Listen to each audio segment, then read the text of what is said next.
I have removed the trough, and in case you're curious, this is what it looks like. It's probably the first time it's been removed since, you know, the game was built. So we're gonna get all this cleaned up because, you know, anywhere the ball touches needs to be cleaned. Otherwise, we're just gonna be getting it dirty all over again.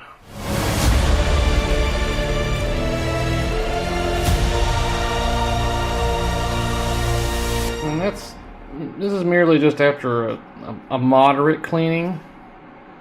I mean, I just happened to just grab a bottle of Novus 2 right there, you know, and that does pretty good on getting a lot of that stuff up because it's a little bit of an abrasive.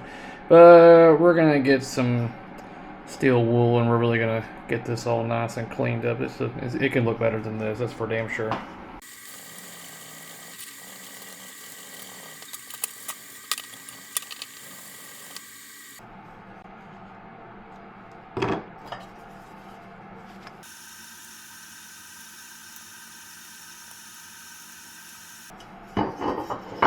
In case you're curious, I'm using my Meguiar's all metal polish.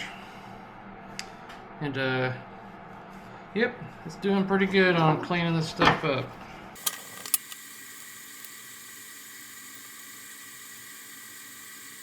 So much smoother. I mean, it's not polished to like a chrome finish or anything, but we're definitely not going to be picking up any dirt or debris and putting it on the playfield anymore. That's for damn sure.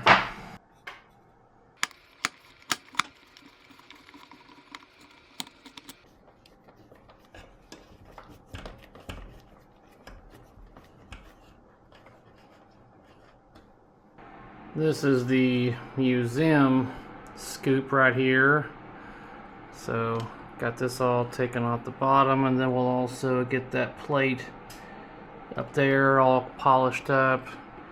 But we're definitely going to get this all cleaned up. What, like a little racing stripe going on right here? No, sir. Alright, so this is looking a lot cleaner. It's definitely a lot smoother, silky smooth for the ball. That buck support's all cleaned up. I guess we'll take this boy out and get this all cleaned up now. Alright, let's try to, I don't know, we'll see if we can do this in real time or not. But this is where we're at right now on this one. Just pulled it out.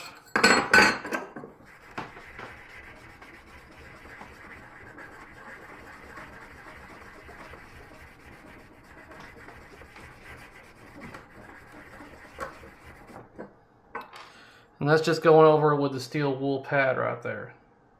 That already looks a hell of a lot better as it is, getting all the rough stuff off. And then we'll take the metal polish. Shouldn't take too much.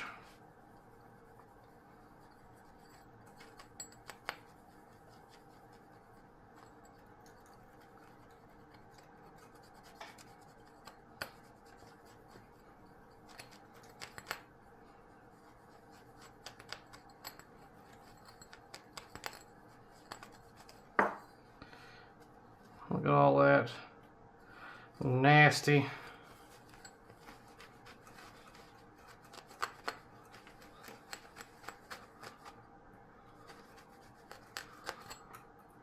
Look at that. Almost a mirror finish. Almost.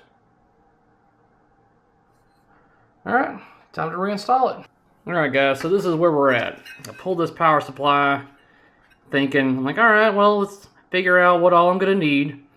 And start ordering some parts, you know, when it comes to recapping it, all the fuse clips, because, you know, Data East fuse clips are known to be crappy at this date and time. But these, surprisingly, so far, seem pretty tough. So, that's different. But definitely wouldn't have to, just go over what all work would be required for this. So, definitely a recap. If not a full recap, you need to be replacing C2 and C7. These are your two most common capacitors that are leaking. Now, it is very common for your four main ones right here to be leaking, but not as common as this son of a bitch right here. C2, I'm guaranteeing you that thing on all your Data East games. If you have an old Data East power supply in your game right now, and you have never touched your power supply since that game was made, this thing is probably leaking. Check it. So along with all that, I've got whatever this is going on there. Not really sure. Along with what looks to be some stuff going on here. And then looks like we've got this in a socket, so that's nice. But this is just all topside. Now, by turning on the back, this is where all the fun's really at.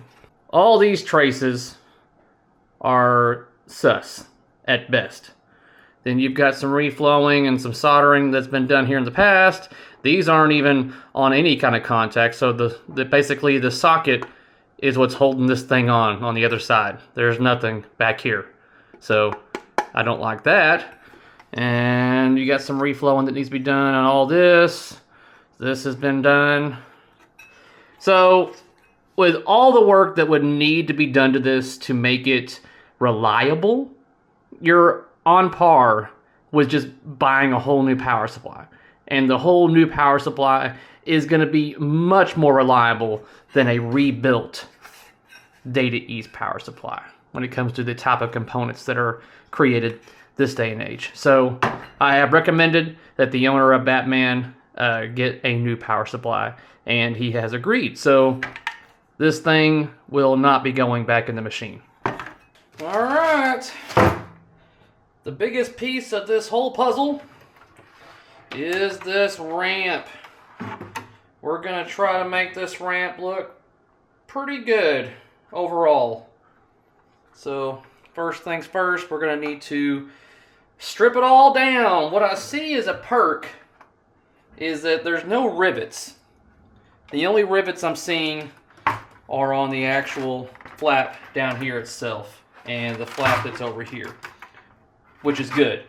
So every other component that's on here can just be unscrewed and removed off of this. So that's nice. So let's get started. Let's get you some close-ups of what this thing looks like right now. Let me get it to where you can see through it, how dirty it currently is. So we're getting all new stickers for this ramp. So that makes it to where I'm going to be able to flame polish this thing and make it look a lot better. And get all this down here. We'll see if we can get rid of a lot of these ball trails and just make things look a lot better overall. There are some cracks that are starting to show around this area right here. So I definitely need to be careful in handling this. Got some curling up at the decals right here. Not too uncommon for around the corners. But yeah, let's start stripping this thing down.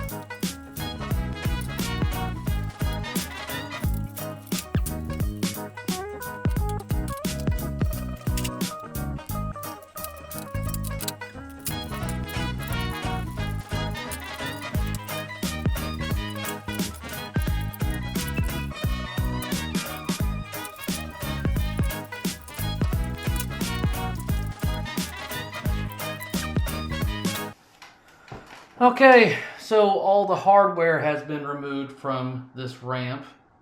Now comes the interesting part of removing all the stickers on the back. Looks like we got some stickers on the front as well. Alright, so pretty much everything's been stripped off but that foam in the corner right there, but just want to give you the current status of it. before I do the thorough cleaning that's going to take a little bit of time here.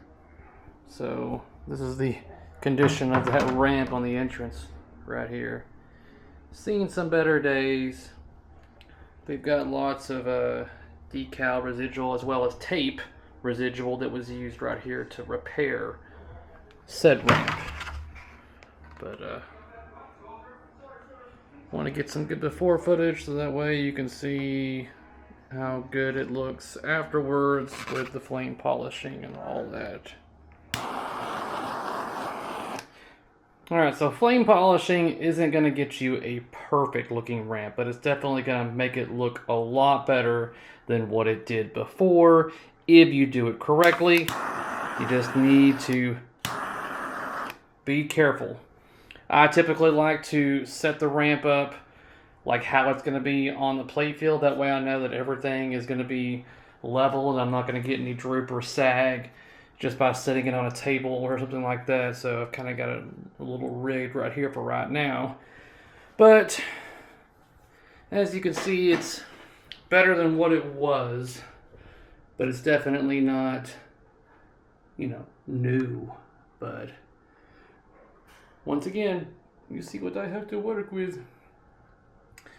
It's a old busted ramp, and I'm gonna have to see what I can do to make this a little bit more rigid. They had some cardboard or whatever. I think I'm gonna get something a little bit stronger right there, make that look a little bit better. But doesn't look too bad.